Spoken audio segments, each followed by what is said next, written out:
नमस्कार, माझं नाव ऋतुजा महल्ले. मी कौंडण्यपूर येथून आलेली आहे. मी इथे आरसीटीचं ट्रेनिंग करायला आलेली आहे वस्त्र चित्रकलामध्ये. तर हे आमचं ट्रेनिंग मागील 30 तारखेपासून चालू झालेलं. तर त्यामध्ये आमचे लगेच दुसऱ्या दिवशीपासून क्लास चालू झाले. त्यामध्ये पहिला पार्ट आमचा एम्ब्रॉयडरीचा होता. एम्ब्रॉयडरीमध्ये आम्ही भरपूर प्रकारचे स्टिचेस शिकलो. त्यानंतर छोटे छोटे स्टिचेस शिकून फायनल आम्ही साडी तयार केली. त्यानंतर आमचा आरी वर्कचा पार्ट चालू झाला. त्यामध्ये पण काही बेसिक असं करून आम्ही ब्लाऊजचा नेक, स्लीव आणि फ्रंट नेक असा सुंदर ब्लाऊज तयार केलेला आहे. सगळ्यांनी खूप सुंदर केलं. त्यानंतर आमचा फॅब्रिक पेंटिंगचा पार्ट चालू झाला.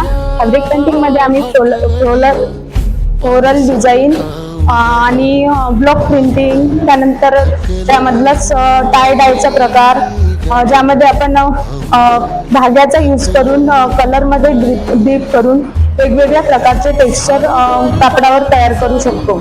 अशा प्रकारे हे आमचं ट्रेनिंग म्हणजे संपलेलं आहे.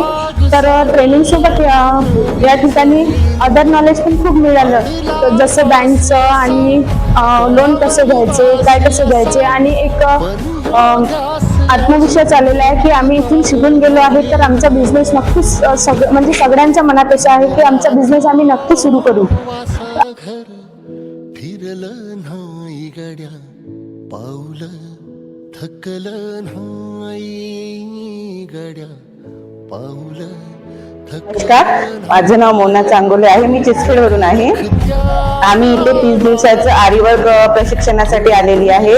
त्यामध्ये आम्हाला सुरुवातीला एम्ब्रॉयडरी वर्क शिकवलेलं आहे.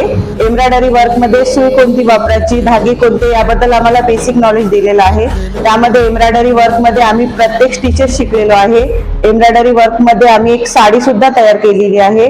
त्यानंतर आम्ही आरी वर्क शिकलो. आरी वर्क मध्ये सुरुवातीला त्यात पण धागे, सुई पूर्ण नॉलेज दिलेलं आहे. त्यामध्ये सुद्धा आम्ही विविध प्रकारचे सर्वांनी ब्लाऊज तयार केलेला आहे.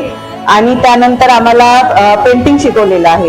पेंटिंग मध्ये सुद्धा कलर कोणते वापरायचे, कॉटनवर कोणते, सिल्कवर कोणते, ऑर्गेन्झावर कोणते, त्याबद्दल माहिती देऊन आम्ही त्यामध्ये सुद्धा दोन तीन प्रकारचे साड्या आणि ब्लाऊज तयार केलेला आहे. त्यानंतर आम्हाला फॅब्रिक पेंटिंग शिकवलेलं आहे.